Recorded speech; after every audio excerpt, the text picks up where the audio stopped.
Bella Swan had never fully trusted her own judgment when it came to Edward Cullen. There was something about him that hypnotized her from the very first moment she saw him in the Forks High School cafeteria.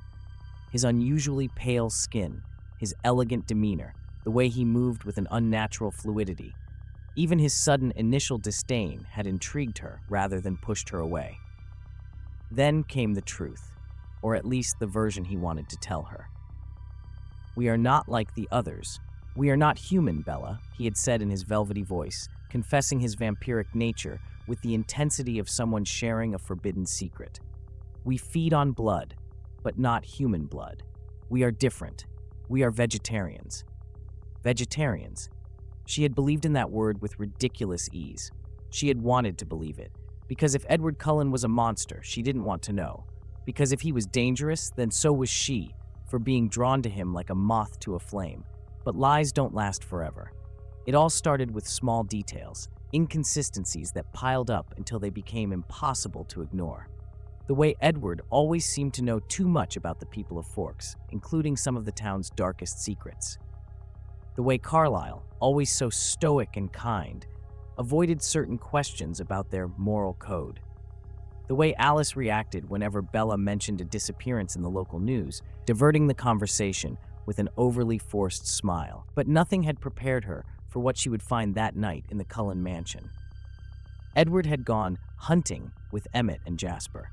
Bella had heard those words many times before, never questioning them too much. But this time, her intuition screamed that something was wrong. So she waited until Esme and Rosalie locked themselves in the garage and Alice got distracted upstairs before venturing to explore the house on her own. That's when she found the door in the basement.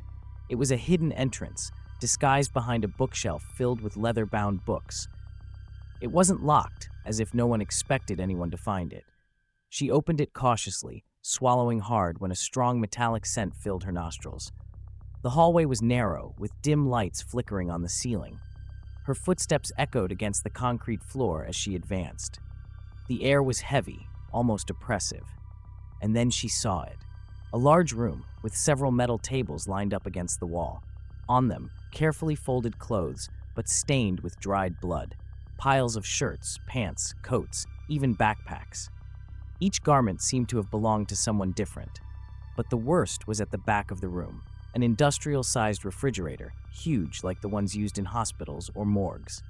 Bella felt the urge to run, but the need to know paralyzed her. She approached with trembling fingers and opened the steel door. Inside, stacked in vacuum-sealed bags, were reserves of blood. Not animal blood, not from deer or bears, human blood. Bella let out a choked gasp, her legs momentarily losing strength. She wanted to convince herself she was imagining things, but the truth was so obvious it almost hurt. The Cullens weren't vegetarians. They didn't hunt animals. They hunted people. A cold sensation ran down her spine like a torrent of icy water. She felt her heart pounding so hard she thought it might explode. And then she understood why she had never seen Edward with red eyes, why her scent was never as unbearable to nomadic vampires as hers was. Because the Cullens weren't indiscriminate killers. They were selective. And that was even more terrifying. Only those who deserve it, she remembered hearing Carlisle say once. Rapists, murderers, child traffickers. We are not monsters, we are judges. Bella felt nauseous. Judges? By what right? Who had granted them that power? Her vision started to blur as her body trembled. She tried to breathe calmly, but each inhale felt like she was breathing in the scent of horror. She had to get out of there. She had to run. But she didn't get far. When she turned, she found Edward standing in the doorway. His expression was unreadable, but his eyes glowed with a dark intensity. He had moved so fast and so silently that Bella hadn't even sensed him coming. Bella. His voice was soft, melancholic. I knew you would eventually find out. She opened her mouth, but no sound came out. Don't worry, Edward continued, taking a step toward her. We are not angry. We know it's hard to understand, but now that you know, you can't leave. Fear hit her like a brutal wave. Edward, please, she whispered, her throat tight. He reached out to touch her cheek, caressing it with a sickening tenderness. You don't have to be afraid, he murmured. I love you, Bella. I would never hurt you. But Bella understood what he really meant. I won't hurt you if you obey. The terror in her chest grew until it became a silent scream. She couldn't escape.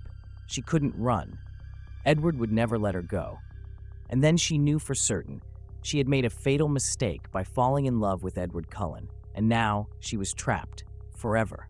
Bella felt the air grow heavier, almost unbreathable. Edward was still there, watching her with those dark eyes that now, in the light of the truth, no longer seemed full of love, but of possession. "You have to understand, Bella." His tone was soft, as if he were explaining something to a small child. "We are not murderers. We don't kill for pleasure. We do what is necessary." Bella felt her stomach churn.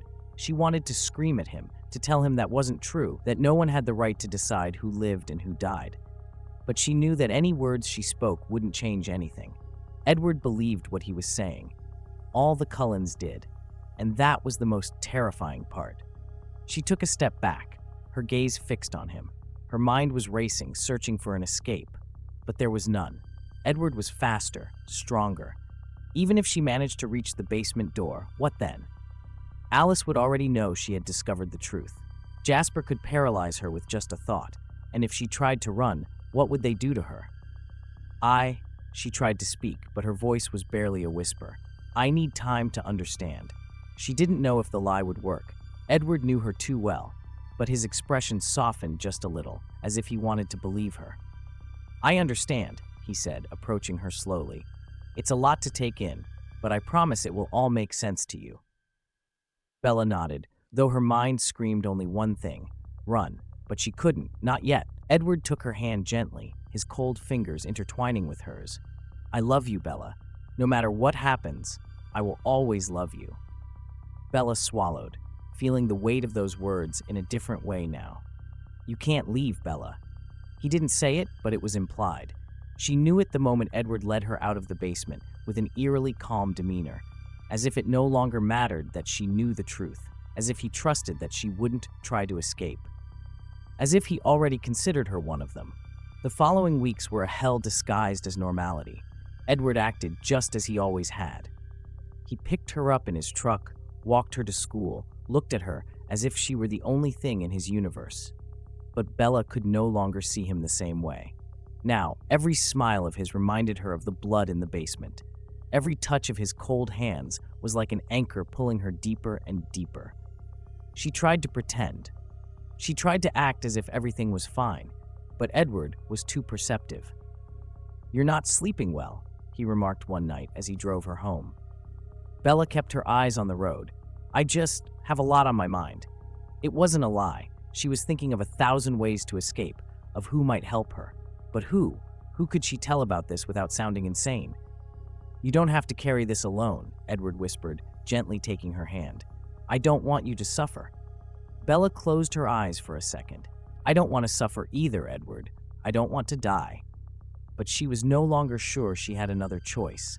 Her chance came on an unexpected night. Edward was out hunting with Emmett and Jasper. Alice had gone out with Esme. Rosalie wasn't home. Bella knew she only had a small window of time. She didn't allow herself to hesitate. She got into her truck and started it, not caring about anything else. She didn't know where she was going, only that she had to get away from Forks. From Edward. Her heart pounded in her chest. Her hands trembled on the steering wheel. She glanced at the rearview mirror every few seconds, expecting to see a flash of pale skin, the glow of golden eyes. Nothing. She had driven more than 30 kilometers when her phone rang. Edward, fear nearly paralyzed her, but she couldn't stop. She couldn't answer. The phone kept ringing, and then a voice broke the silence in the car. "Bella!" Her blood ran cold. Edward was in the passenger seat. She hadn't heard anything. She hadn't seen him get in, but he was there. His golden eyes glowed in the darkness, and there was something in his expression that made her feel more afraid than ever. "You shouldn't have done this." Bella slammed the brakes as hard as she could. The car skidded on the empty road and came to a screeching halt. But Edward didn't move. He didn't flinch. "Edward," her voice was barely a whisper. He tilted his head, looking at her with a sadness that didn't match the way he had cornered her. "Why did you try to run?" Bella felt the tears burn in her eyes. "Because I don't want this," she whispered. "I don't want to be part of what you do." Edward didn't seem surprised. He just sighed. That doesn't change anything. Terror climbed up her throat like a trapped scream. Edward, please. He closed his eyes for a moment, and when he opened them again, his gaze was resolute. I can't let you go. Bella sobbed, feeling the world close in on her.